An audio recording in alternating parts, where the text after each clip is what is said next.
पांच तत्व को तन रचियो,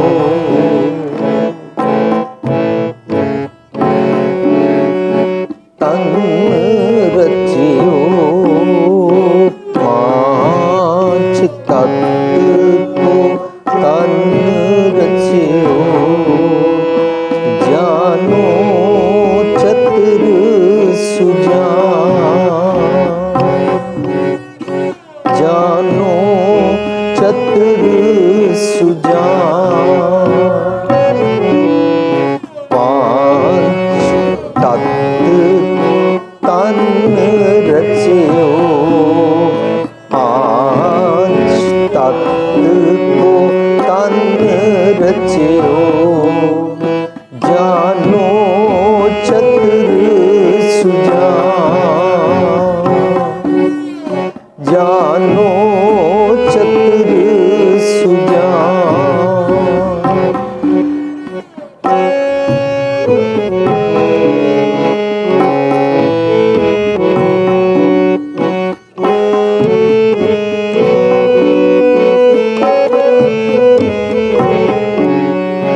जैते उपजो नानका, जैते उपजो नानका,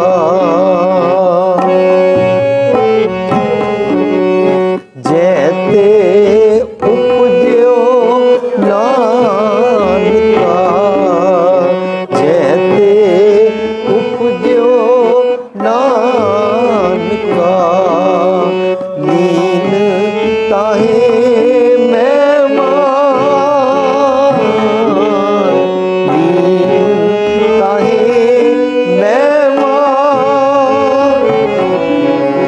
पांच तत्व को तन रचियो, पांच तत्व को तन रचियो, जानो चतुर सुजान,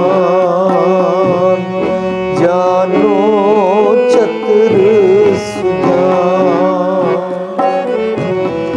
पांच तत्व को तन रचियो, पांच तत्व को तन रचियो, जानो चतुर सुजान, जानो चतुर सुजान।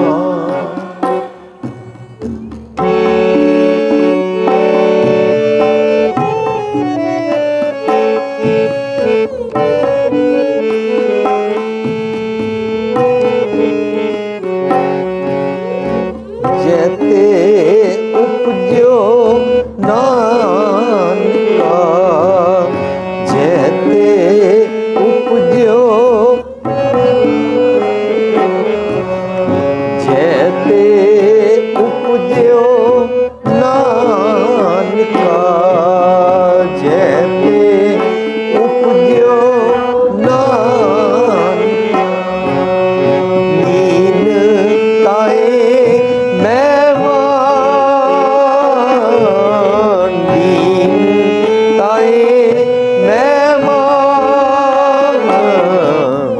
पांच तत्व को तन रचियो, पांच तत्व को तन रचियो, जानो चतुर सुजान,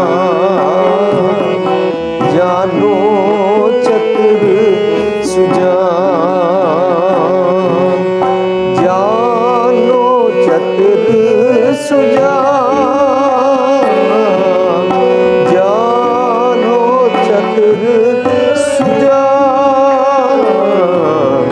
पांच तत्व को तन रचियो, पांच तत्व को तन रचियो, जानो चतुर सुजान,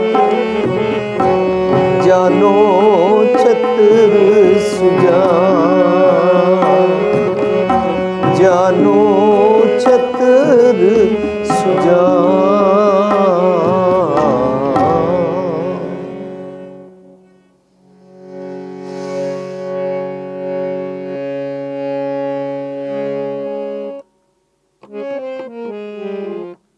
आप सवारे मैं मिले,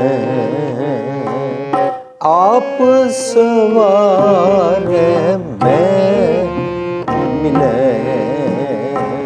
मैं मिलिया सुख होए। आप सवारे मैं मिले, आप सवारे मैं मिलिया सुख होए, मैं मिलिया सुख होए। आप सवारे आप सवारे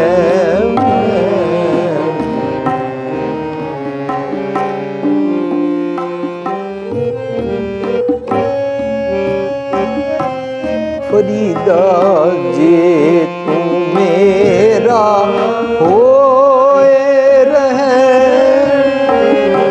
जे तू मेरा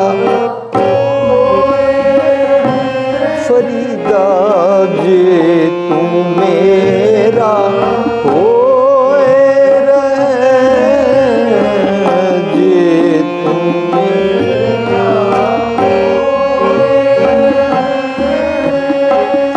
सब जग तेरा होए, सब जग तेरा होए, जे तू मेरा होए फरीदा, जे तू मेरा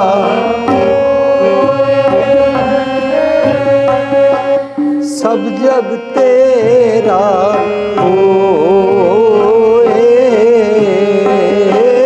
सब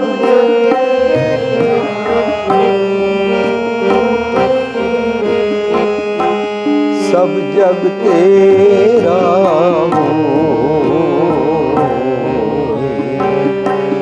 सब जग तेरा होए। आप सवारे मैं मिले, आप सवारे मैं मिले, मैं मिलिया सुख होए, मैं मिलिया सुख होए। आप सवारे मैं मिले, आप सवारे मैं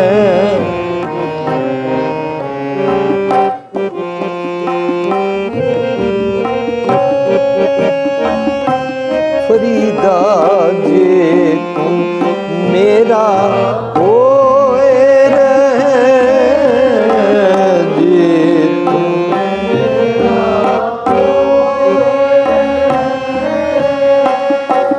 सब जग तेरा होए, सब जग तेरा होए, सब जग तेरा होए, सब जग तेरा होए। आप सवारे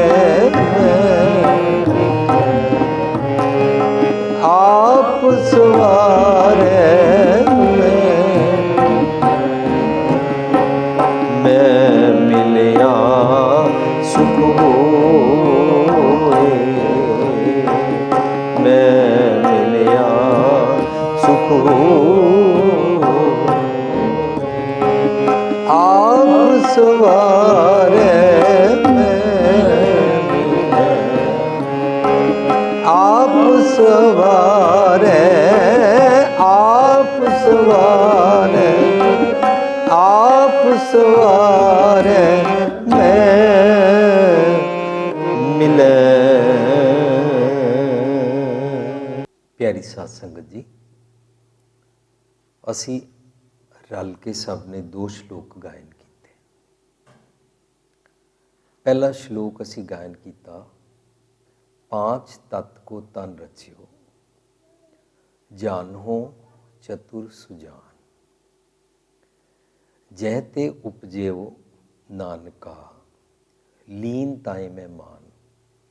ये जिहड़ा असी श्लोक गायन किया, जदों गुरु ग्रंथ साहिब दा भोग पैंदा है, असी महले 9वें दे श्लोक पढ़ते या सुनते हाँ। वो 57 श्लोक हैं गुरु तेग बहादुर साहब दे, अते उत्थे 11वां नंबर श्लोक है, इसकी बनतर है। इस तो इलावा असी एक दूजा श्लोक गायन किया फरीद जी का। फरीद जी के गुरु ग्रंथ साहिब विच असी शब्द भी पढ़ते हाँ, जिमें गुरु तेग बहादुर साहब के शब्द असी पढ़ते हैं महले 9वें के सिरलेख हेठां, इस तरह महले 9वें के श्लोक आखिर विच दर्ज किए गए हैं। फिर असी फरीद जी के श्लोक भी गुरु ग्रंथ साहिब चों पढ़ते हाँ। इस तरह फरीद जी के श्लोक भी गुरु ग्रंथ साहिब के आखिर विच करीबन 130 श्लोक हैं। करीबन एप्रॉक्सीमेटली मैं इस करके बोलिया क्योंकि उन्हां विच टोटल गिनती तो 130 है, पर उन्हां चों कुछ श्लोक गुरु साहब दे भी हैं। ते असी जिहड़ा फरीद जी का श्लोक अज गायन किया, वो फरीद जी के श्लोक शेख फरीद जी के लड़ीवार जिहड़े आखिर विच दर्ज किए गए हैं। सो असी अज गुरु ग्रंथ साहिब चों 2 सिरलेखां चों श्लोक गायन किया। ये असी जिस गुरु ग्रंथ साहिब जी नूं मत्था टेकदे हां, ये अज जो असी गायन किया, ये उहदी बाणी दी बनतर है। महला 9वां दे असी श्लोक नूं गायन किया, अते फरीद जी के जिहड़े श्लोक हैं उन्हां दा असी एक श्लोक गायन किया। इन्हां दे बारे असी जो अर्थ जानते हाँ, असी अर्थ ये जानते हाँ सारे, असी सारे इंज समझते हाँ कि 5 तत्तां दा शरीर बनिया है। मनुख तू समझ कि 5 तत्तां दा शरीर बनिया। 5 तत्त आम तौर पर गिने जाते हैं, अग, पानी, धरती, हवा, आकाश। ये 5 तत्त गिने जाते हैं भी इन्हां दे नाल तेरा तन बनिया। 5 तत्त को तन रचियो, जानो चतुर सुजान, जै ते उपजियो नानका, जिस रब तो तू पैदा होया है उहदे विच तू मिल जा, लीन ताए मैं मान, तू उहदे विच जे लीन हो जाए तो तेरा जीवन सफल हो गया। असी इहदे इतने अर्थ समझते हाँ। दूजा असी श्लोक पढ़िया फरीद जी का, आप सवारे मैं मिलै, मैं मिलिया सुख होए। मैं कौन है? असी अपने आप को सवाल पूछना, मैं कौन है? मैं है मेरे अंदर वसदा रब, मैं है मेरा असली निज, जिसनों असी कहते हाँ मन तू जोत स्वरूप है, अपना मूल पछाण। मेरा मूल की है? मन हर जी तेरे नाल है, गुरमति रंगमान। मेरा ओरिजिन जिथों मेरी शुरुआत हुई। असी सारे जितने मनुख हाँ, साडे सब का एको ही जीन काउंट किया जाता है। We all are made by 1 gene. उसनों असी कहते हैं को कबीरे राम की अंश, असी सारे एक रब तो उपजे हुए हाँ। आप सवारै मैं मिलै, जे तू अपने आप नूं सवार लवें तां तेरा अपने अंदर दे रब नाल मिलन हो जाता। आप सवारै मैं मिलै, मैं मिलिया सुख होए, तां तू रियल सेंस विच सुखी हो सकता है। फरीदा, जे तू मेरा होए रहे मीनस रब जी वालों गल की जा रही है। रब जी कह रहे हैं जे तू अपने अंदर वाले रब दा हो जाए तो सब जग तेरा होए। अंदर वसदा रब और अंदर वसदे रब जी के नाल मेरा मन जदों इकमिक हो जाता है ਤਾਂ ਅਸੀਂ ਇਸ ਨੂੰ ਕਹਿੰਦੇ ਹਾਂ ਸੂਰਜ ਕਿਰਨ ਮਿਲੀ ਜਲ ਕਾ ਜਲ ਹੂ ਆਰਾਮ, ਤਾਂ ਸਾਡੀ ਇਕਮਿਕ ਰੱਬ ਜੀ ਦੇ ਨਾਲ ਅਵਸਥਾ ਬਣਦੀ ਹੈ। ਹੁਣ ਅੱਜ ਅਸੀਂ ਦਿਨ ਵਿੱਚ ਇਸ ਬੱਚੀ ਗੁਰਮਨਦੀਪ ਕੌਰ ਕੋਲੋਂ ਇੱਕ ਸਵਾਲ ਸੁਣਿਆ, ਉਹਦੇ ਮੁਤਾਬਕ ਮੇਰਾ ਟੌਪਿਕ ਬਣ ਗਿਆ। ਸਵਾਲ ਇਹ ਸੀ ਕਿ ਆਮ ਤੌਰ 'ਤੇ ਧਰਮਾਂ ਵਿੱਚ ਇਹ ਮੰਨਿਆ ਜਾਂਦਾ ਹੈ ਜਦੋਂ ਅਸੀਂ ਮਰ ਜਾਂਦੇ ਹਾਂ ਤੇ ਮਰਨ ਤੋਂ ਬਾਅਦ ਅਸੀਂ ਰੱਬ ਵਿੱਚ ਲੀਨ ਹੋ ਜਾਂਦੇ ਹਾਂ। ਦੁਖੀ ਮੈਂ ਅੱਜ ਹਾਂ, ਮਰਨ ਤੋਂ ਬਾਅਦ ਸੁਖੀ ਹੋਵਾਂਗਾ, ਲੀਨ ਹੋਵਾਂਗਾ, ਇਹਦਾ ਮੈਨੂੰ ਫਾਇਦਾ ਨਹੀਂ ਹੈ। ਸਵਾਲ ਹੈ, ਮਰਨ ਤੋਂ ਬਾਅਦ ਰੱਬ ਜੀ ਨਾਲ ਲੀਨ ਹੁੰਦੇ ਹਾਂ ਕਿ ਜੀਂਦੇ ਜੀ? ਸਾਨੂੰ ਗੁਰਬਾਣੀ ਦਾ ਇੱਕ ਬਹੁਤ ਕੀਮਤੀ ਸਿਧਾਂਤ ਸਮਝਣਾ ਹੈ। ਅਸੀਂ ਸਾਰਿਆਂ ਨੇ ਹੁਣੇ ਤਾਜ਼ਾ ਖਾਲਸੇ ਦੀ ਸਾਜਨਾ ਦਿਵਸ ਵਿਸਾਖੀ ਨੂੰ ਮਨਾਇਆ। ਅਸੀਂ ਵਿਸਾਖੀ ਤੋਂ ਸਿੱਖਦੇ ਹਾਂ ਕਿ ਜਦੋਂ ਮੈਂ ਆਪਣਾ ਸਿਰ ਅਰਪਣ ਕਰ ਦਿੰਦਾ ਹਾਂ ਤਾਂ ਮੈਂ ਗੁਰੂ ਜੋਗਾ ਹੁੰਦਾ ਹਾਂ। ਗੁਰਬਾਣੀ ਅਨੁਸਾਰ ਜਦੋਂ ਮੈਂ ਆਪਣੀ ਮਨ ਕੀ ਮੱਤ ਤਿਆਗ ਦਿੰਦਾ ਹਾਂ ਉਸ ਨੂੰ ਸਿਰ ਦੇਣਾ ਕਹਿੰਦੇ ਨੇ। ਜਦੋਂ ਤੱਕ ਮੈਂ ਆਪਣੇ ਮਨ ਕੀ ਮੱਤ ਤਿਆਗਾਂਗਾ ਨਹੀਂ, ਮੈਂ ਸੁਖੀ ਨਹੀਂ ਹੋ ਸਕਦਾ। ਗੁਰੂ ਸਾਹਿਬ ਕਹਿੰਦੇ ਨੇ, ਮਨ ਕੀ ਮਤ ਤਿਆਗੋ ਹਰ ਜਨ, ਹੁਕਮ ਬੂਝ ਸੁਖ ਪਾਈਐ। ਤੂੰ ਆਪਣੇ ਮਨ ਕੀ ਮਤ ਮਤਲਬ ਆਪਣੇ ਮਨ ਦਾ ਸੋਚਿਆ ਹੋਇਆ, ਜਿਹੜਾ ਤੇਰਾ ਦਿਮਾਗ ਬਣਿਆ ਹੋਇਆ ਹੈ, ਤੇਰੀ ਸੁਰਤ ਬਣੀ ਹੋਈ ਹੈ, ਤੇਰੇ ਖਿਆਲ ਬਣੇ ਹੋਏ ਨੇ, ਜੋ ਤੇਰਾ ਥਾਟ ਪ੍ਰੋਸੈਸ ਹੈ, ਉਹ ਸਾਡੇ ਮਨ ਕੀ ਮਤ ਵਾਲਾ ਸਿਰ ਹੈ। ਜੇ ਉਸ ਥਾਟ ਪ੍ਰੋਸੈਸ ਵਿੱਚ ਮਨ ਕੀ ਮਤ ਹੈ ਤਾਂ ਉਹਨੂੰ ਜਮਾ ਵਾਲੀ ਮਤ ਕਹਿੰਦੇ ਨੇ। ਜਮਾ ਵਾਲੀ ਮਤ ਦਾ ਮਤਲਬ ਹੁੰਦਾ ਡੀਮਨ ਥਾਟਸ। ਜਮਾ ਵਾਲੀ ਮਤ ਦੇ ਨਾਲ ਮੈਨੂੰ ਵਿਕਾਰਾਂ ਵਾਲੇ ਮੰਦੇ ਖਿਆਲ ਆਉਂਦੇ ਨੇ। ਮੰਦੇ ਖਿਆਲ ਮੈਨੂੰ ਸੁਖੀ ਨਹੀਂ ਰਹਿਣ ਦਿੰਦੇ ਨੇ। ਮੰਦੇ ਖਿਆਲਾਂ ਨਾਲ ਮੈਂ ਸੜਦਾ ਬਲਦਾ ਰਹਿੰਦਾ ਹਾਂ। ਫਰਜ਼ ਕਰੋ ਅਸੀਂ ਪੜ੍ਹੀਏ, ਆਪਣੇ ਹੰਕਾਰ ਜਗਤ ਜਲਿਆ। ਸੋ ਦੁਨੀਆ ਦੇ ਲੋਕੀ ਆਪਣੇ ਹੰਕਾਰ ਵਿੱਚ ਸੜਦੇ ਰਹਿੰਦੇ ਨੇ। ਅਸੀਂ ਅੱਜ ਚਾਰੋਂ ਪਾਸੇ ਵੇਖਦੇ ਹਾਂ, ਕੱਪੜੇ ਬ੍ਰਾਂਡ ਨੇਮ ਦੇ ਪਾਏ ਜਾਂਦੇ ਨੇ। ਫਰਜ਼ ਕਰੋ ਮੈਂ ਬ੍ਰਾਂਡ ਨੇਮ, ਬੜੇ ਉੱਚੇ ਮਸ਼ਹੂਰ ਬ੍ਰਾਂਡ ਨੇਮ ਦਾ ਕੱਪੜਾ ਪਾਇਆ ਹੋਇਆ ਹੈ। ਮੇਰੇ ਕੋਲ ਇਹ ਇਨਸਾਨ ਮੇਰੇ ਆਸ-ਪਾਸ ਤੋਂ ਲੰਘਦਾ ਹੈ, ਜਾਂ ਮੇਰਾ ਮਿੱਤਰ ਹੈ, ਜਾਂ ਮੇਰੇ ਜਾਣਨ ਵਾਲਾ ਹੈ, ਇਹਨੇ ਬ੍ਰਾਂਡ ਨੇਮ ਦਾ ਕੱਪੜਾ ਨਹੀਂ ਪਾਇਆ। ਮੈਂ ਇਹਨੂੰ ਘਟੀਆ ਸਮਝਦਾ ਹਾਂ, ਆਪਣੇ ਹੰਕਾਰ ਵਿੱਚ ਰਹਿੰਦਾ ਹਾਂ ਕਿ ਮੈਂ ਬਹੁਤ ਅਮੀਰ ਜ਼ਾਦਾ ਹਾਂ ਔਰ ਮੈਂ ਬ੍ਰਾਂਡ ਨੇਮ ਦੇ ਕੱਪੜੇ ਪਾਉਂਦਾ ਹਾਂ, ਮੈਂ ਬ੍ਰਾਂਡ ਨੇਮ ਦੀ ਕਾਰ ਵਿੱਚ ਬੈਠਾ ਹਾਂ, ਮੈਂ ਬ੍ਰਾਂਡ ਨੇਮ ਦੀ ਕਲੋਨੀ ਵਿੱਚ, ਉੱਚੀ ਕਲੋਨੀ 'ਚ ਰਹਿੰਦਾ। ਇਹਨੂੰ ਹੰਕਾਰ ਕਹਿੰਦੇ ਨੇ। ਆਪਣੇ ਹੰਕਾਰ ਵਿੱਚ ਮੈਂ ਸੜਦਾ ਹਾਂ, ਪਰ ਮੇਰੇ ਬ੍ਰਾਂਡ ਨੇਮ ਦੀ ਕੋਈ ਕੀਮਤ ਹੋਏਗੀ। ਫਰਜ਼ ਕਰੋ ਇਹ $10 ਦੀ ਕਮੀਜ਼ ਪਾਉਂਦਾ ਹੈ, ਮੇਰਾ ਬ੍ਰਾਂਡ ਨੇਮ ਦੀ ਕਮੀਜ਼ $100 ਦੀ ਹੈ। ਮੈਂ ਆਪਣੇ ਆਪ ਨੂੰ ਹੰਕਾਰਿਆ ਸਮਝਦਾ ਹਾਂ। ਇਹ ਮੇਰਾ ਦੁੱਖ ਹੈ, ਮੈਨੂੰ ਇਸ ਦੁੱਖ ਬਾਰੇ ਪਤਾ ਨਹੀਂ ਹੈ। ਗੁਰੂ ਸਾਹਿਬ ਕਹਿੰਦੇ ਨੇ, ਸਾਕਤ ਹਰ ਰਸ ਸਾਧ ਨਾ ਜਾਣਿਆ, ਤਿਨ ਅੰਤਰ ਹਉਮੈ ਕੰਡਾ ਹੈ। ਹਉਮੈ ਦਾ ਕੰਡਾ ਹੁੰਦਾ ਹੈ, ਮੈਂ ਇਸ ਤੋਂ ਉੱਚਾ ਹਾਂ। ਸਾਕਤ ਹਰ ਰਸ ਸਾਧ ਨਾ ਜਾਣਿਆ, ਤਿਨ ਅੰਤਰ ਹਉਮੈ ਕੰਡਾ ਹੈ। ਜਿਉਂ ਚਲੇ ਇਸ ਕੰਡੇ ਦੇ ਨਾਲ ਪੈਰ 'ਚ ਚੁੱਭਿਆ ਹੋਇਆ ਮੇਰਾ ਕੰਡਾ, ਇਹ ਵਾਲਾ ਪੈਰ ਨਹੀਂ, ਮੇਰਾ ਮਨ ਰੂਪੀ ਪੈਰ। ਕੰਡਾ ਜਦੋਂ ਚੁੱਭਦਾ ਹੈ, ਮੈਂ ਜ਼ਿੰਦਗੀ ਭਰ ਟੁਰਦਾ ਹਾਂ ਔਰ ਮੈਂ ਦੁਖੀ ਹੁੰਦਾ ਹਾਂ। ਜਿਉਂ ਚਲੇ ਚੁਭੈ ਦੁੱਖ ਪਾਵੈ, ਜਮਕਾਲ ਸਹਿ ਸਿਰ ਡੰਡਾ ਹੈ। ਜਮਕਾਲ ਕੀ ਹੈ? ਮੇਰਾ ਹੰਕਾਰ। ਹੰਕਾਰ, ਕਾਮ ਕ੍ਰੋਧ ਓਮਕਾਰ, ਆਸ਼ਾ ਤ੍ਰਿਸ਼ਨਾ, ਨਿੰਦਿਆ ਚੁਗਲੀ, ਹਉਮੈ ਝੂਠ। ਇਸ ਕਿਸਮ ਦੇ ਜਿਤਨੇ ਵੀ ਸਾਡੇ ਮੰਦੇ ਖਿਆਲ ਹੁੰਦੇ ਨੇ, ਇਹਨਾਂ ਨੂੰ ਗੁਰਬਾਣੀ ਵਿੱਚ ਜੀਂਦੇ ਜੀ ਜੰਮ ਕਹਿੰਦੇ ਹਨ। ਇਹ ਜੰਮ ਸਾਡੇ ਵਾਸਤੇ ਮੁਸੀਬਤ ਖੜੀ ਰੱਖਦੇ ਨੇ। ਹੁਣ ਮੈਂ ਦੁਖੀ ਕਿਸ ਤਰ੍ਹਾਂ ਹੁੰਦਾ ਹਾਂ?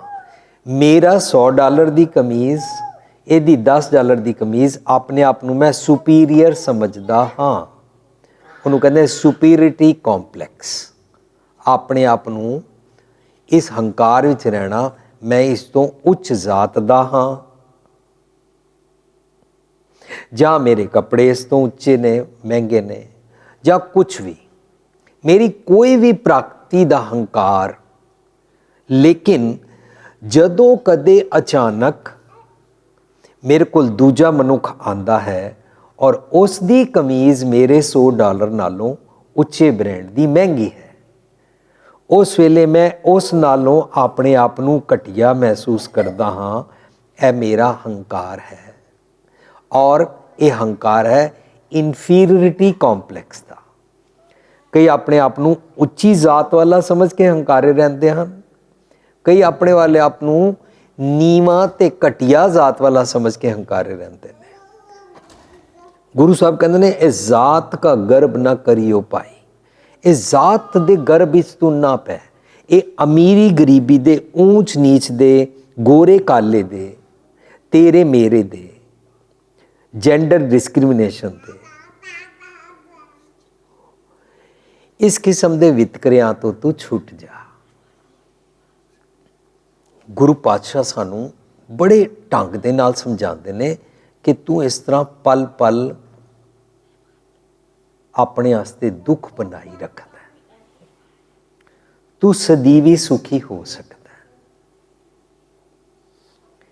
ਸਦੀਵੀ ਸੁਖੀ ਹੋਣ ਵਾਸਤੇ ਤੈਨੂੰ ਆਪਣੇ ਆਪ ਨੂੰ ਸਵਾਰਨਾ ਪਏਗਾ। ਆਪ ਸਵਾਰੈ ਮੈਂ ਮਿਲੈ, ਤੇਰਾ ਅੰਦਰ ਵਾਲੇ ਰੱਬ ਜੀ ਨਾਲ ਮਿਲਨ ਹੋ ਜਾਏਗਾ। ਅੰਦਰ ਵਾਲੇ ਰੱਬ ਜੀ ਮੀਨਸ ਅੰਦਰ ਤੇਰਾ ਜਿਹੜਾ ਮਨ ਹੈ ਉਹ ਤੇਰਾ ਆਪਣੇ ਨਿਜ ਘਰ ਵਿੱਚ ਆ ਗਿਆ। ਜਦੋਂ ਮੈਂ ਦੁਖੀ ਹਾਂ ਤਾਂ ਮੇਰਾ ਮਨ ਬਾਹਰ ਗਿਆ ਹੋਇਆ, ਇਸ ਸਰੀਰ ਤੋਂ ਐਬਸੈਂਟ ਹੈ, ਉਹਨੂੰ ਬੁਲਾਉਣਾ ਪੈਂਦਾ ਹੈ।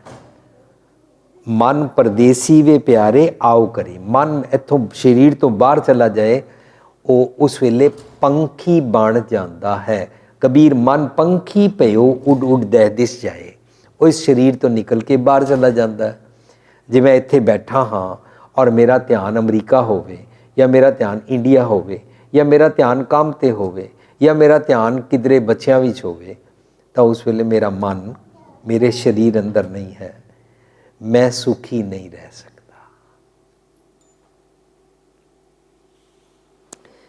ਮੈਨੂੰ ਸੁਖੀ ਹੋਣ ਵਾਸਤੇ ਮੇਰੇ ਮਨ ਨੂੰ ਇੱਥੇ ਨਿਜ ਘਰ ਵਿੱਚ ਆਉਣਾ ਪਏਗਾ, ਆਪਣੇ ਸਰੀਰ ਅੰਦਰ ਆਉਣਾ ਪਏਗਾ।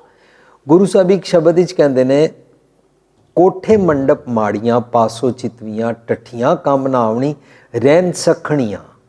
ਉਹ ਕੋਠੇ, ਸੁੰਦਰ ਘਰ, ਵੱਡੀਆਂ ਵੱਡੀਆਂ ਕੋਠੀਆਂ, ਮਹਿਲ ਬਿਲਕੁਲ ਖਾਲੀ ਟੱਠਣਯੋਗ ਹੁੰਦੇ ਨੇ ਜੇ ਉਹਨਾਂ ਵਿੱਚ ਕੋਈ ਰਹਿੰਦਾ ਨਾ ਹੋਵੇ।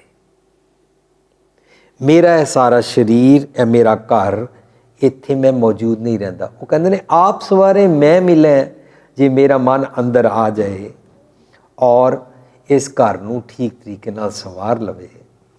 ਆਪ ਸਵਾਰੇ ਮੈਂ ਮਿਲੈ, ਮੈਂ ਮਿਲਿਆ ਸੁਖ ਹੋਏ ਫਰੀਦਾ, ਜੇ ਤੂੰ ਮੇਰਾ ਹੋਏ ਰਹੇ। ਜੇ ਤੂੰ ਮੇਰਾ ਹੋ ਜਾਏ, ਅੰਦਰ ਵਾਲੇ ਰੱਬ ਜੀ ਦਾ ਹੋ ਜਾਏ, ਮੀਨਸ ਮਨ ਆਪਣੇ ਸਰੀਰ ਜੋਗਾ ਹੋ ਜਾਏ, ਆਪਣੇ ਸਰੀਰ ਨੂੰ ਸਤਾਏ ਨਾ। ਜਦੋਂ ਕਦੇ ਵੀ ਮੈਂ ਕ੍ਰੋਧ ਕਰਦਾ ਹਾਂ, ਮੈਂ ਆਪਣੇ ਤੇ ਤਰਸ ਨਹੀਂ ਕਰਦਾ ਹਾਂ। ਇਹਦੀ ਬਹੁਤ ਅੱਛੀ ਮਿਸਾਲ ਹੈ, ਜਦੋਂ ਮੈਂ ਘਰ ਵਿੱਚ ਕ੍ਰੋਧ ਕਰਦਾ ਹਾਂ, ਮੇਰੀਆਂ ਅੱਖਾਂ ਲਾਲ ਹੋ ਜਾਂਦੀਆਂ ਹਨ, ਮੇਰੀ ਜ਼ੁਬਾਨ ਥਿੜਕ ਜਾਂਦੀ ਹੈ, ਮੈਂ ਉੱਚਾ ਬੋਲਣ ਲੱਗਦਾ ਹਾਂ, ਮੇਰੇ ਹੱਥ ਕੰਬਣੇ ਸ਼ੁਰੂ ਹੋ ਜਾਂਦੇ ਨੇ। ਮੇਰੇ ਮਾਂ ਪਿਓ, ਭੈਣ ਭਰਾ, ਬੱਚੇ ਮੈਨੂੰ ਕਹਿੰਦੇ ਨੇ ਥੋੜ੍ਹਾ ਆਪਣਾ ਤੇ ਖਿਆਲ ਕਰੋ, ਥੋੜ੍ਹਾ ਆਪਣੇ ਤੇ ਤਰਸ ਕਰੋ। ਜਿਹਦੇ ਤੇ ਤੁਸੀਂ ਗੁੱਸਾ ਕਰ ਰਹੇ ਹੋ, ਉਹਦੀ ਗਲਤੀ ਦੀ ਸਜ਼ਾ ਆਪਣੇ ਆਪ ਨੂੰ ਕਿਉਂ ਦੇ ਰਹੇ ਹੋ? ਜੇਕਰ ਮੈਂ ਕਿਸੇ ਦੀ ਗਲਤੀ ਲੱਭਦਾ, ਇਹ ਮੇਰਾ ਹੰਕਾਰ ਹੈ ਔਰ ਮੈਂ ਆਪਣੇ ਆਪ ਨੂੰ ਦੁਖੀ ਰੱਖਦਾ ਹਾਂ, ਤਾਂ ਮੈਂ ਡਿਸਟਰਬ ਰਹਿੰਦਾ ਹਾਂ। ਜੇ ਮੈਂ ਆਪਣੇ ਤੇ ਤਰਸ ਕਰ ਲਵਾਂ ਤਾਂ ਮੈਂ ਉਸ ਵੇਲੇ ਆਪਣਾ ਕ੍ਰੋਧ ਕਾਬੂ ਕਰ ਲਾਂਗਾ। ਉਸ ਵੇਲੇ ਮੈਨੂੰ ਮੇਰੇ ਮਨ ਦੀ ਮੱਤ ਵਾਲਾ ਸਿਰ ਰੱਖਣਾ ਪਏਗਾ। मन की मत त्यागो अर्जन, हुक्म बूझ सुख पाई अरे, तो मैं सुखी हो जाऊंगा। फरीद जी तो समझा रहे ने, फरीदा आप सवारे मैं मिले, मैं मिलिया सुख होए, फरीदा जे तू मेरा होए रे सब जग तेरा होए। पर पहला श्लोक जदों असी गायन किया उहदे चों हुण असी गहराई च उतर के उसदे असली पक्ष नूं समझांगे। जिहड़ा साडा यह शरीर है यह सानूं माता पिता कोलों मिलिया है। ये शरीर साडी चॉइस के मुताबिक नहीं बनाया गया। मेरे कोलों पुछया नहीं गया कि मैं किहड़े मम्मी पापा के घर जन्म लवां। मेरे को पुछया नहीं गया कि मैं किस मज़हब विच पैदा होवां। मेरे को पुछया नहीं गया कि मैं धरती दे किस देश जाके रवां। मेरे को नहीं पूछा गया मैं इस्त्री बना के मर्द बना। यह मेरी मर्जी मुताबिक मैनू शरीर नहीं मिलिया है। पर असी गुरु साहब की बाणी पढ़ते हैं और सीखते हैं, समझते हैं, सतगुर कै जन्मै गवन मिटाया। जे मैं सतगुर दे घर जन्म लै लवां, सतगुर दे घर जन्म असी किस तरह लैंदे हां, जदों मैं मन की मत दा शरीर सिर रख देंदा हां। ਉਹਨੂੰ ਕਹਿੰਦੇ ਨੇ ਸ਼ਬਦ ਮਰੋ ਫਿਰ ਜੀਵੋ ਸਦ ਹੀ। ਫਿਰ ਅੱਗੇ ਕਹਿੰਦੇ ਤਾਂ ਫਿਰ ਮਰਨ ਨਾ ਹੋਈ, ਫਿਰ ਮੁੜ ਕੇ ਮੇਰਾ ਸਤਗੁਰ ਦੇ ਘਰ ਲਿਆ ਹੋਇਆ ਜਨਮ ਵਾਲਾ शरीर नहीं मरेगा।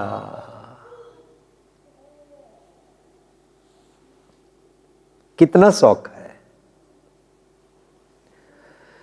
मैनू नहीं पता कि आप जी चों किस किस ने साडियां टेपां CD या यूट्यूब ते या TV ते प्रोग्राम देखिया, लेकिन जिन्हां ने देखिया मुबारक।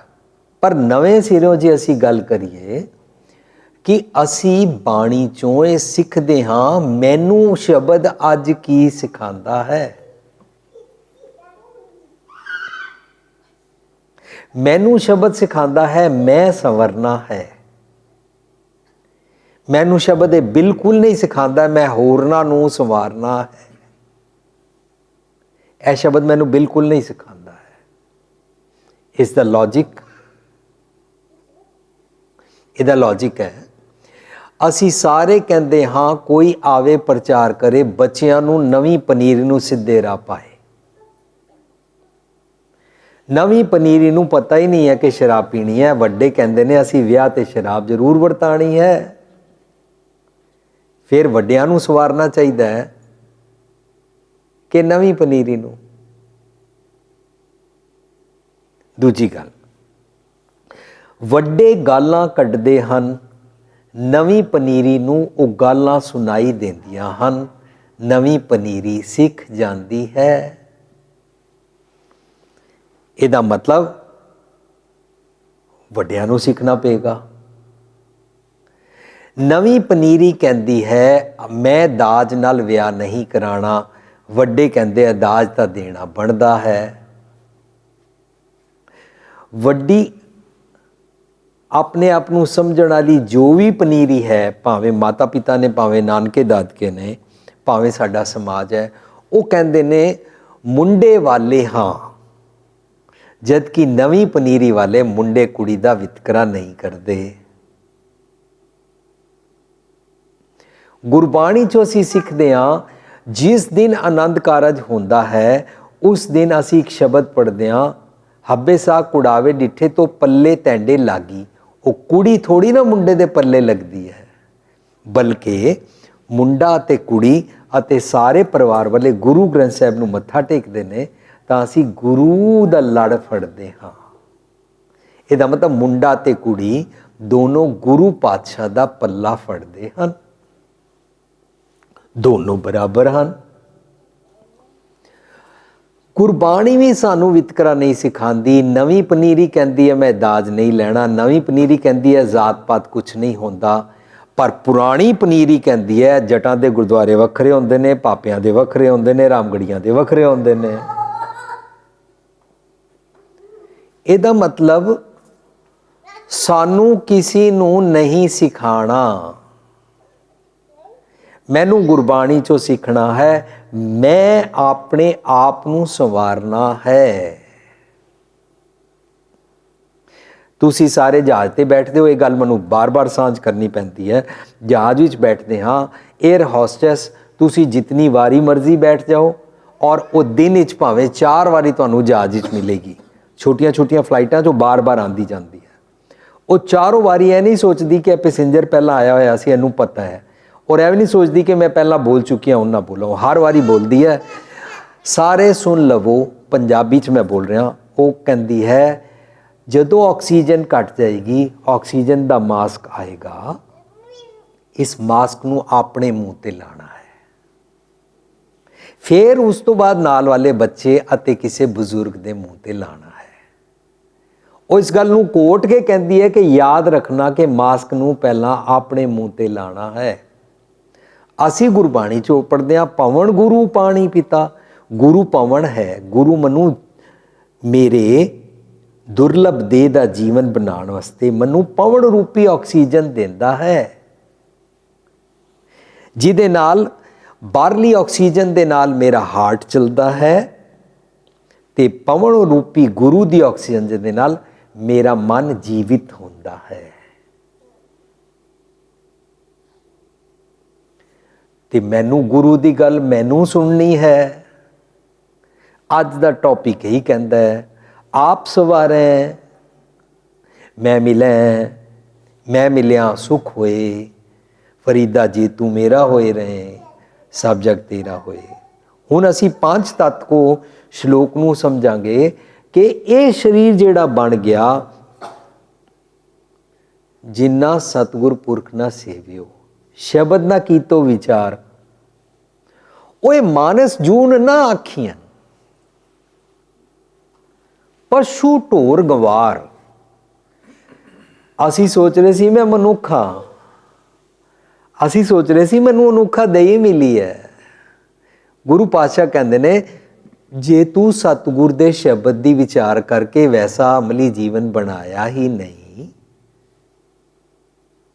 ਜਿਨ੍ਹਾਂ ਸਤਿਗੁਰ ਪੁਰਖ ਨਾ ਸੇਵਿਓ ਸ਼ਬਦ ਨਾ ਕੀਤੋ ਵਿਚਾਰ, ਓਏ ਮਾਨਸ ਜੂਨ ਨਾ ਆਖੀਆਂ, ਉਹਨਾਂ ਨੂੰ ਮਨੁੱਖਾ ਜੂਨ ਕਹਿੰਦੇ ਹੀ ਨਹੀਂ ਹਨ।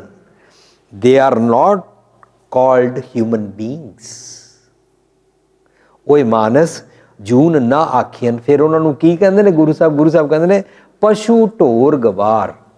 ਉਹ ਪਸ਼ੂ ਨੇ, ਢੋਰ ਨੇ, ਗਵਾਰ ਨੇ, ਅਨਪੜ੍ਹ ਨੇ, ਮੂਰਖ ਨੇ। ਅੱਛਾ, ਮੈਂ ਤੇ ਆਪਣੇ ਆਪ ਨੂੰ ਮਨੁੱਖ ਸਮਝਦਾ ਸੀ। ਗੁਰੂ ਪਾਤਸ਼ਾਹ ਕਹਿੰਦੇ ਜਿਹੜੇ ਅੱਗ, ਪਾਣੀ, ਧਰਤੀ, ਹਵਾ, ਆਕਾਸ਼ ਦੇ ਨਾਲ ਜਿਹੜਾ ਸਰੀਰ ਮਿਲਦਾ ਨਾ, ਇਹਨੂੰ ਮਨੁੱਖਾ ਜੂਨ ਕਹਿੰਦੇ ਹੀ ਨਹੀਂ ਹਨ। ਤੂੰ ਇਹਨੂੰ ਚਤੁਰ ਸੁਜਾਨ ਸਰੀਰ ਬਣਾਉਣਾ ਚਾਹੁੰਦਾ ਹੈ ਤਾਂ ਤੈਨੂੰ 5 ਤੱਤਾਂ ਦੇ ਨਾਲ ਬਣਾਉਣਾ ਪਵੇਗਾ। ਤੈਨੂੰ ਸਤਿਗੁਰ ਦੇ ਘਰ ਜਨਮ ਲੈਣਾ ਪਵੇਗਾ।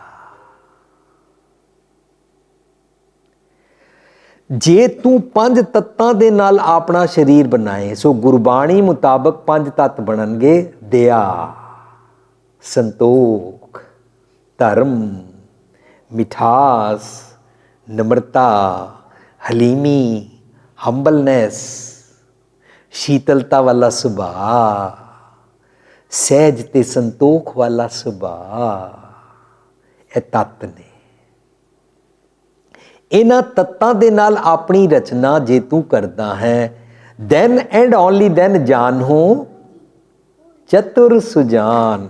ਫਿਰ ਇਹ ਸੁਜਾਨ ਸਿਆਣਾ ਮੰਨਿਆ ਜਾਂਦਾ ਹੈ। ਅਸੀਂ ਅੱਜ ਦੇ ਟੌਪਿਕ ਵਿੱਚ ਸਿੱਖ ਰਹੇ ਹਾਂ, ਮੈਂ ਸਤਿਗੁਰ ਦੇ ਘਰ ਜਨਮ ਕਿਸ ਤਰ੍ਹਾਂ ਲਵਾਂ। ਸਤਿਗੁਰ ਜੀ ਮੈਨੂੰ ਕਹਿੰਦੇ ਨੇ ਤੂੰ ਹੰਕਾਰ ਨਾ ਕਰਿਆ ਕਰ, ਤੈਨੂੰ ਆਪਣੇ ਧੀਆਂ ਪੁੱਤਰ ਮਾਰਨੇ ਪੈਣਗੇ। ए मन प्यारिया तू सदा सच संभाले। हुण अगली पंक्ति आती है, ये कुटुंब तुझे देखदा। असी सारे मन्नी बैठे हाँ कि कुटुंब का मतलब है मेरे माँ प्यो भैन भरा धियां पुत्र पति पत्नी बच्चे। असी इसका नाम कुटुंब रखा होया। सानू कौन दस गया कि इसनों कुटुंब कहते हैं? सानू दस गया ब्रह्मचारी, सानू दस गया तथा कथित ब्रह्म ज्ञानी, सानू दस गया जिसने विआह नहीं कराया। असी उसका नाम रख लिया बाबा। असी उन्होंने महाराज जी कहना शुरू कर दिता। उन्हें विआह कराया नहीं और सानू महसूस कराया तुसी माँ प्यो धियां पुत्र वोटी बच्चियां दे मोह च रहिंदे हो, तुसी सारे पापी हो। मैं विआह कराया नहीं है, मैं आस्तिक हाँ, मैं पापी नहीं हाँ। असी उहदा नाम ब्रह्मचारी ब्रह्म ज्ञानी रख दिता और उन्होंने असी धर्म का ठेकेदार समझ लिया। जद कि उसकी मां अपना जोबन जदों तक ना वारदी तां तक वो तथा कथित सो कड़ ब्रह्मचारी ब्रह्म ज्ञानी ने पैदा ही नहीं सी होना। उसनू नहीं पता कि जदों बच्चा घर राती देर नाल आवे तां मां प्यो दे दिल ते की बीतदी है। उसनू नहीं पता कि जदों पति पत्नी का आपस में झगड़ा होंदा है उस वेले घर विच की अशांति फैलती है। इस करके गुरमत विच जो सिक्खी दी सांझ करे, गुरबाणी दी विचार करे, जेकर वो गृहस्थी होवे तां वो गुरमत दे पहलुआं नूं टच कर सकता है। क्योंकि असी सिखदे हां आनंद कारज हर पहलड़ी राम प्रवृत्ति करम दृढ़ाया। बलराम जी सानू नहीं सिखाया गया कि तू सैलीबेसी च रहना है, सानू नहीं सिखाया गया कि तू छड़ा रहना है। सानू आनंद कारज अते गृहस्थी लाइफ सिखाई गई है। अते गृहस्थी जीवन विच माँ प्यो धियां पुत्र भैन भरा वोटी बच्चियां दा फर्ज निभांदियां होइयां हाथ पांव कर काम सब चीत निरंजन नाल उद्यम करेंदिया जीओ तू कमावदिया सुख पुंज। सानू सिखाया गया है किरत विरत कर धर्म दी हथों दे के भला मनाए। ਇਹਦਾ मतलब गुरबाणी गृहस्थी जीवन दसती है। जे साडियां आनंद कारज और लावां होंदियां ने गृहस्थी जीवन सिखाया गया है तो मैनू मना किया गया है कि तू जंगल वाला बनवास वाला जीवन नहीं जीना। आपे सवाल उठेगा जे मैनू गृहस्थी वाला जीवन जीना है और माँ अगर बच्चे नाल मोह प्यार नहीं करेगी, कोई दुनिया की माँ बच्चा पालेगी नहीं।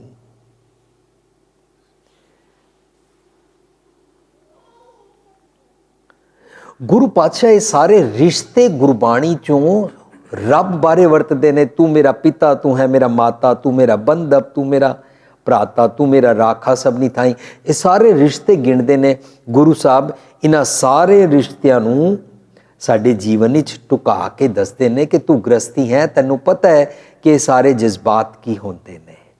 जे सारे जज्बातां दा पता है तां कुटुंब फिर किहड़ा हुंदा है? कबीर साहब कहते हैं, कबीर ऐसा कोई न जन्मियो अपने कर लावे आग। कबीर साहब कहते हैं मैं ऐसा कोई देखा नहीं जिहड़ा अपने घर अग लावे। कबीर ऐसा कोई ना जन्मियो अपने घर लावे आग। पांचों लड़का जार के रह राम ली लाग, पंजे लड़कियां नूं साड़ देवे। आम तौर पर तो लोगों का किसी का एक या दो पुत्र होंदे ने या कईयां दियां सिर्फ धीआं होंदियां, वो उन्होंने साड़ देवे। असी टॉपिक समझ रहे हैं कुटुंब। ये कुटुंब तुझे देखदा, कुटुंब किनू कहंदे हन?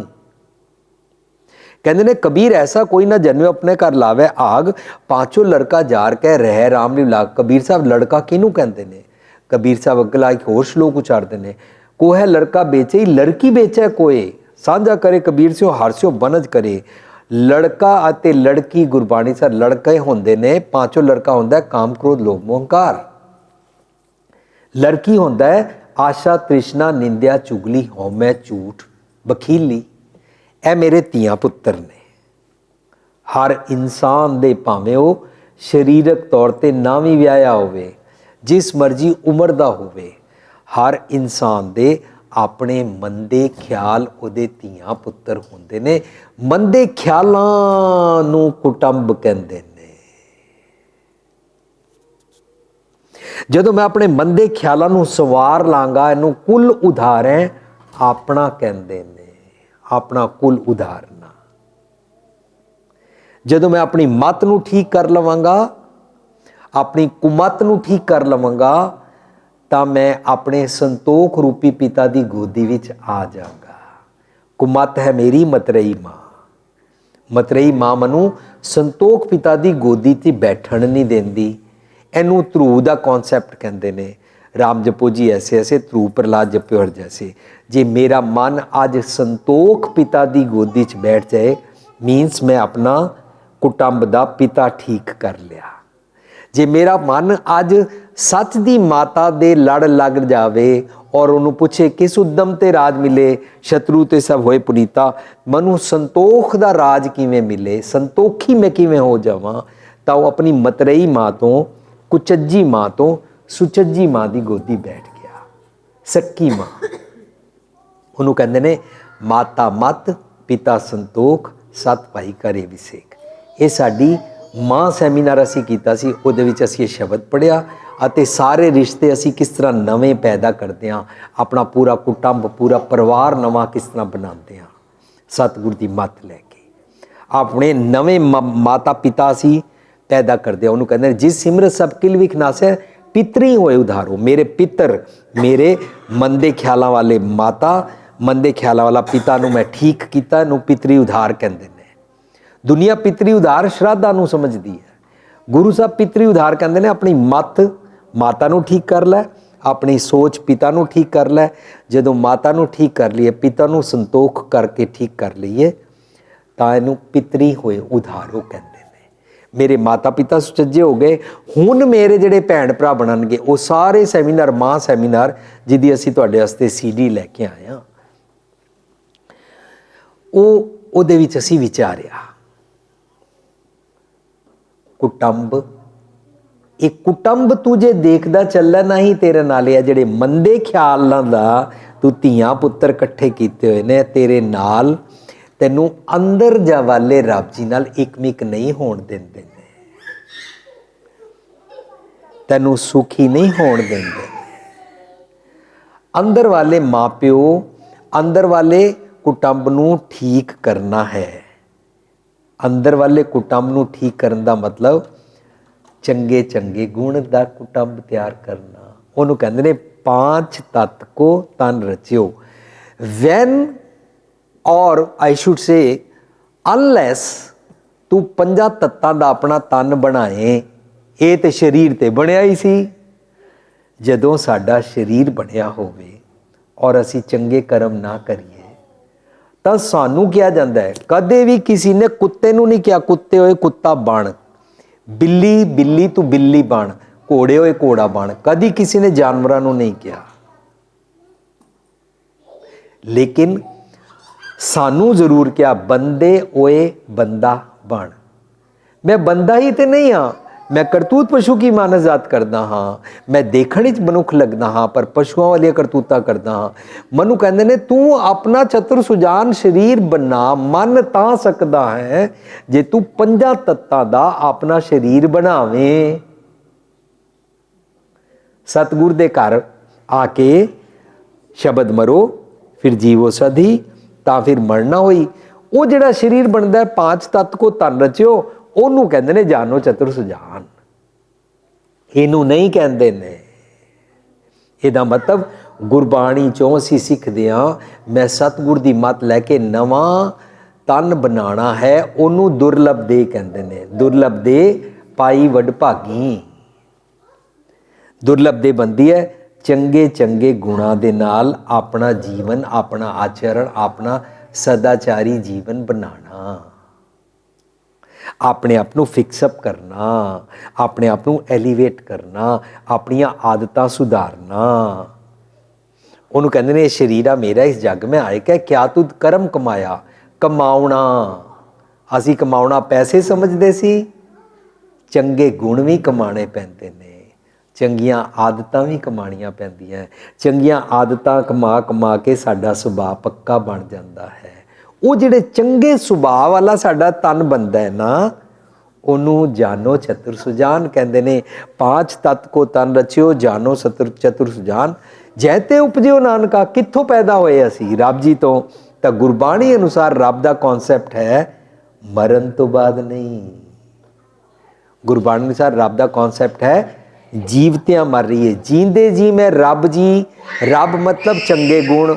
ਚੰਗੇ ਗੁਣਾਂ ਨੂੰ ਵਰਚੂਸ ਕਹਿੰਦੇ ਨੇ, ਮੰਦੇ ਅਵਗੁਣਾਂ ਨੂੰ ਵਾਈਸਿਸ ਕਹਿੰਦੇ ਨੇ। ਵਾਈਸਿਸ ਦੇ ਬਦਲੇ ਵਰਚੂਸ ਦੇ ਨਾਲ, ਅਸੁਰ ਖਿਆਲਾਂ ਦੇ ਬਦਲੇ ਸੰਤ ਖਿਆਲਾਂ ਦੇ ਨਾਲ ਜੀ ਕੇ ਜਹ ਤੇ ਉਪਜਿਓ ਨਾਨਕਾ ਲੀਨ ਤਾਈ ਮਹਿਮਾਨ। ਅਸੀਂ ਜੀਂਦੇ ਜੀ ਰੱਬ ਜੀ ਨਾਲ ਇਕਮਿਕ ਹੁੰਦੇ ਹਾਂ। ਜਦੋਂ ਅਸੀਂ ਜੀਂਦੇ ਜੀ ਰੱਬ ਜੀ ਨਾਲ ਇਕਮਿਕ ਹੁੰਦੇ ਹਾਂ ਤਾਂ ਅਸੀਂ ਦੁਨਿਆਵੀ ਸੁੱਖ ਦੁੱਖ ਤੋਂ ਉੱਪਰ ਉੱਠ ਜਾਂਦੇ ਹਾਂ, ਦੁਨਿਆਵੀ ਮਾਨ ਅਪਮਾਨ ਤੋਂ ਉੱਪਰ ਉੱਠ ਜਾਂਦੇ ਹਾਂ। ਮੇਰੀ ਕੋਈ ਬੇਇੱਜ਼ਤੀ ਕਰ ਸਕਦਾ, ਉਹ ਇਸ ਸਰੀਰ ਦੀ ਬੇਇੱਜ਼ਤੀ ਹੋਏਗੀ, ਪਰ ਜੋ ਮੈਂ ਸਤਿਗੁਰ ਦੀ ਮੱਤ ਲੈ ਕੇ ਆਪਣਾ ਦੁਰਲਭ ਦੇਹ ਵਾਲਾ ਬਣਾਇਆ, ਉਹਦੀ ਬੇਇੱਜ਼ਤੀ ਨਹੀਂ ਹੁੰਦੀ ਹੈ। ਇਸ ਧਨ ਕੋ ਤਸਕਰ ਜੋ ਨਾ ਸਕਈ, ਨਾ ਉਚੱਕਾ ਲੈ ਜਾਏ। ਜੋ ਅਸੀਂ ਚੰਗਾ ਗੁਣ ਕਮਾਉਂਦੇ ਆ ਉਹਨੂੰ ਸਾਡੇ ਕੋਲੋਂ ਕੋਈ ਨਹੀਂ ਖੋ ਸਕਦਾ। ਜਦੋਂ ਬੱਚੀ ਆਪਣੀ ਮਾਂ ਤੋਂ ਪੇਕੇ ਤੋਂ ਚੰਗਾ ਗੁਣ ਸਿੱਖ ਕੇ ਆਉਂਦੀ ਹੈ, ਸੱਸ ਉਸ ਨੂੰ ਦਾਜ ਦੇ ਨਾਂ ਹੇਠਾਂ ਸਾੜ ਸਕਦੀ ਹੈ, ਪਰ ਉਹਦੇ ਚੰਗੇ ਗੁਣਾਂ ਨੂੰ ਨਹੀਂ ਸਾੜ ਸਕਦੀ। ਸੱਸ ਉਹਦੇ ਪੇਕਿਆਂ ਨੂੰ ਦਾਜ ਦੇ ਨਾਂ ਹੇਠਾਂ ਬੁਰਾ ਭਲਾ ਕਹਿ ਸਕਦੀ ਹੈ, ਪਰ ਉਹਦੇ ਚੰਗੇ ਗੁਣ ਪਈ ਅੜੈ ਸੋ ਸੇਵ ਤੂੰ ਸਹੁ ਰੜੈ ਸੁਖ ਵਸ। ਗੁਰਮਿਲ ਚੱਜ ਚਾਰ ਸਿੱਖ ਤੂੰ ਕਦੇ ਨਾ ਲੱਗਿਆ ਦੁੱਖ। ਉਹਨੂੰ ਕਦੇ ਅੰਦਰੋਂ ਦੁੱਖ ਨਹੀਂ ਲੱਗਦਾ ਹੈ ਜਿਸ ਨੇ ਆਪਣੀ ਮਾਂ ਕੋਲੋਂ ਪੇਕੇ ਤੋਂ ਚੰਗਾ ਗੁਣ ਸਿੱਖਿਆ ਹੈ। ਇਹਦਾ ਮਤਲਬ ਸੀ ਇੱਕ ਸੈਮੀਨਾਰ ਕੀਤਾ ਸੀ ਪੇਕੇ ਸਹੁਰੇ, ਉਹਦੀ ਵੀ CD ਤੁਹਾਨੂੰ ਮਿਲੇਗੀ ਕਿ ਗੁਰਬਾਣੀ ਅਨੁਸਾਰ ਪੇਕੇ ਕਿਹਨੂੰ ਕਹਿੰਦੇ ਨੇ, ਸਹੁਰੇ ਕਿਸ ਨੂੰ ਕਹਿੰਦੇ ਨੇ। ਸਿਰਫ ਕੁੜੀ ਦੇ ਬਾਰੇ ਗੱਲ ਨਹੀਂ ਚੱਲ ਰਹੀ। ਹਰ ਮਨੁੱਖ ਜਦੋਂ ਸੱਚ ਸਿੱਖਦਾ ਹੈ ਉਹਦਾ ਪੇਕਾ ਘਰ ਦੀ ਅਵਸਥਾ ਹੁੰਦੀ ਹੈ, ਅਤੇ ਸੱਚ ਸਿੱਖ ਕੇ ਇਸ ਦੁਨੀਆ ਵਿੱਚ ਜਦੋਂ ਅਸੀਂ ਵਿਚਰਦੇ ਹਾਂ ਰੱਬੀ ਗੁਣਾਂ ਨੂੰ ਲੈ ਕੇ ਉਹਨੂੰ ਸਹੁਰਾ ਘਰ ਕਹਿੰਦੇ ਨੇ। ਪੇਕੇ ਸਹੁਰੇ, ਇਹ ਸਾਰੇ ਅਸੀਂ ਇੱਕ ਟੌਪਿਕ ਗੁਰਬਾਣੀ 'ਚੋਂ ਸਮਝਣ ਦਾ ਯਤਨ ਕੀਤਾ ਹੈ। ਪਈ ਅੜੈ ਸੋ ਸੇਵ ਤੂੰ ਸਹੁ ਰੜੈ ਸੁਖ ਵਸ। ਸਾਨੂੰ ਭੁਲੇਖਾ ਪਾਇਆ ਗਿਆ ਸੀ ਜਿਸ ਦਿਨ ਮਰ ਜਾਵਾਂਗੇ ਤਾਂ ਰੱਬ ਜੀ ਦੇ ਘਰ ਸਹੁਰੇ ਘਰ ਜਾਵਾਂਗੇ। ਗੁਰੂ ਸਾਹਿਬ ਕਹਿੰਦੇ ਤੂੰ ਅੱਜ ਮਿਲਾਵਾ ਸ਼ੇਖ ਫਰੀਦ, ਅੱਜ ਤੂੰ ਸਹੁਰੇ ਘਰ ਜਾ ਸਕਦਾ ਹੈ, ਅੱਜ ਰੱਬ ਜੀ ਨਾਲ ਮਿਲਨ ਹੋ ਸਕਦਾ ਹੈ। ਅੱਜ ਮਿਲਾਵਾ ਸ਼ੇਖ ਫਰੀਦ। ਟਾਕਮ ਕੁੰਜੜੀਆਂ ਮਨੋ ਮਚੰਦੜੀਆਂ, ਤੇਰੇ ਮਨ ਅੰਦਰੋਂ ਜਿੱਥੋਂ ਭੈੜੇ ਖਿਆਲ ਆਉਂਦੇ ਨੇ ਉੱਥੇ ਟਾਕੀ ਲਾ ਦੇ, ਉਹ ਵਿੰਡੋ ਬੰਦ ਕਰ ਦੇ, ਆਪਣੇ ਆਪ ਨੂੰ ਸੁਵਾਰ ਲੈ। ਪਰ ਇਸ ਨੂੰ ਸਵਾਰਨ ਵਾਸਤੇ ਤੂੰ ਸਮਾਂ ਜ਼ਾਇਆ ਕਰਦਾ ਹੈ, ਬਾਹਰੋਂ ਕਾਸਮੈਟਿਕਸ ਲਾਉਂਦਾ ਹੈ, ਬਿਊਟੀ ਪਾਰਲਰ ਤੇ 5 ਘੰਟੇ ਬੈਠ ਸਕਦਾ ਹੈ। ਆਪਣੇ ਸਰੀਰ ਨੂੰ ਬਾਹਰੋਂ ਜਿਤਨਾ ਮਰਜ਼ੀ ਅਸੀਂ ਬਣਾ ਲਈਏ, ਵੱਧ ਤੋਂ ਵੱਧ ਅਸੀਂ ਕੀ ਹੋਵਾਂਗੇ? ਮੱਖੀ। ਕਿਸੇ ਨੇ ਪੁੱਛਿਆ ਨਾ, ਇਹ ਸਾਹਮਣੇ ਸਰੀਰ ਤੇ ਮੱਖਾ ਬੈਠਾ ਹੈ ਕਿ ਮੱਖੀ? ਉਹਨੇ ਕਿਹਾ ਮੱਖੀ। ਉਹਨੇ ਕਿਹਾ ਕਿਉਂ? ਕਹਿੰਦਾ ਜਿਸ ਤਰ੍ਹਾਂ ਇਸਤਰੀਆਂ ਹਮੇਸ਼ਾ ਸ਼ੀਸ਼ੇ ਅੱਗੇ ਖੜੀਆਂ ਰਹਿੰਦੀਆਂ, ਆਪਣੇ ਨੂੰ ਸਵਾਰਦੀਆਂ ਰਹਿੰਦੀਆਂ, ਇਹ ਜ਼ਰੂਰ ਮੱਖੀ ਹੀ ਹੋਣੀ। ਇੱਕ ਹਾਸੋਹੀਣੀ ਗੱਲ ਹੈ, ਪਰ ਇਸ ਹਾਸੋਹੀਣੀ ਗੱਲ 'ਚੋਂ ਅਸੀਂ ਲੱਭਣਾ ਹੈ ਕਿ ਮੈਂ ਉਹ ਮੱਖੀ ਹਾਂ, ਕਿ ਮੈਂ ਉਹ ਇਸਤਰੀ ਹਾਂ ਜੋ ਸਿਰਫ ਆਪਣੇ ਆਪ ਨੂੰ ਸ਼ੀਸ਼ੇ ਅੱਗੇ ਸਵਾਰਦੀ ਰਹਿੰਦੀ ਹੈ, ਜਾਂ ਮੈਨੂੰ ਆਪਣਾ ਅੰਦਰਲਾ ਸਵਾਰਨਾ ਹੈ। ਚੰਗੇ ਗੁਣ ਲੈਣੇ ਨੇ ਔਰ ਅੰਦਰ ਨੂੰ ਸਵਾਰਨਾ ਹੈ। ਜਦੋਂ ਤੁਸੀਂ ਸਰੀਰਕ ਤਲ ਤੋਂ ਉੱਪਰ ਉੱਠ ਕੇ ਅੰਦਰ ਸਵਾਰਨ ਦੀ ਗੱਲ ਕਰਦੇ ਹਾਂ, ਉਹਨੂੰ ਕਹਿੰਦੇ ਨੇ 5 ਤੱਤ ਕੋ ਤਨ ਰਚਿਓ ਜਾਨੋ ਚਤੁਰ ਸੁਜਾਨ। ਵਰਨਾ ਸਾਡਾ ਜੀਵਨ ਕੀ ਬਣਦਾ ਹੈ? ਰਾਖ ਲੈ ਹੋ ਹਮ ਤੇ ਬਿਗਰੀ, ਰਾਖ ਲੈ ਹੋ ਹਮ ਤੇ ਬਿਗਰੀ, ਸ਼ੀਲ ਧਰਮ ਜਪ ਭਗਤ ਨਾ ਕੀਨੀ, ਸ਼ੀਲ धर्म जप भगत ना कीनी, हो अभिमान टेढ़ पगड़ी, हो अभिमान टेढ़ पगड़ी, राख ले हो हम ते बिगड़ी, राख ले हो हम ते बिगड़ी। सब कुछ विगड़ जाता है, अपना मन तन भंग हो जाता है, रब जी नाल दूरी बन जाती है, आस पास वाले लोगों नाल भी दूरी बन जाती है, जिहदे नाल असीं बैठते हैं उन्हां नाल लड़ते हाँ, जिन्हां नाल बैठते हैं उन्हां नूं गालां कढ़दे हाँ, जिन्हां नाल बैठते हैं उन्हां दे बारे कहंदे उन्होंने मैनूं प्यार नहीं कीता, मैनूं सारिਆਂ ने धोखा दिता, मैं सब तो शरीफ, मैं सब दा भला कीता, मैनूं सारे लुट के लै गए ने, मेरा ध्यान कोई नहीं करता। एक ही हो गया, चारों पासे विगड़ गई। जदों इस तरह विगड़ जाती है लोग डिप्रैशन ही चले जाते हैं, लोग दुखी हो जाते हैं, क्योंकि अंदरों अपने आप को नहीं संवारिया। शील मतलब शीतलता, धर्म जो मनु रब ने दसिया सीधा मार्ग, शील धर्म जप भगत ना कीनी, जप भगत ना कीनी मीनस ए चंगे चंगे गुणों नूं मैं दृढ़ नहीं किया, हो अभिमान मैं हंकार च रहिंदा, टेढ़ पगड़ी मैं टेढ़े रस्ते टुरदा रहिंदा हाँ। गुरबाणी पगड़ी का मतलब इस पगड़ी नूं नहीं कहते ने, खूब तेरी पगड़ी मीठे तेरे बोल, रब जी तुहाडी पगड़ी तुहाडी पगडंडी तुहाडा रस्ता बड़ा खूब है, बहुत ग्रेट है, उहदे तुर के मिठे बोल बनते ने, मेरियां गालां छुट जांदियां है, नहीं तो जे मैं गालां कड्डां टूट प्रीत गई बुरबोल, साडा सब कुछ विगड़ जाता है, साडा मन तन भंग हो जाता है, साडियां अखां अख नक कन ये सारे देखण विच कैसे लगते हैं पर वरतन योग नहीं रहते ने। किसी ने किसी नूं पुछया सी, दो मनुख आपस विच बैठ के उच्चा क्यों बोलते हैं? सियाणे ने जवाब दिता सी, वो उच्चा इस करके बोलते हैं क्योंकि जदों उन्हां दे मन दे ख्याल ना मिलते होण तां एक मनुख नूं दूजे मनुख नाल कोल बैठ के भी दूरी लगती है, तो उन्होंने उच्चा बोलना पैंदा है। कोल बैठे हुए उच्चा बोलते हैं, कोल बैठे गालां कढ़दे ने, पर जदों मन दे ख्याल मिल जान दूर बैठ के भी इशारे नाल भी, असीं अज कितनी दुनिया तो दूर बैठे हाँ पर असीं अरदास करते हाँ, तेरा भाणा सरबत दा भला, जानदा भी नहीं मैं सरबत दा भला, पर जे मैनू सरबत दा भला नहीं आंदा तो मेरी इस गल ते ही वितकरा रहेगा कि तू नीली पग क्यों बन्नी है, मैं लाल बन्नी है, तू चिट्टी क्यों नहीं बन्नी, मैं काली बन्नी है, तेरी गोल पग क्यों है, तू कपड़े कैसे पाए ने, तू मेरे धड़े दा है कि नहीं है, तू मेरे माझे मालवे दा है कि नहीं, तू मेरे जट पापे दा है कि नहीं है।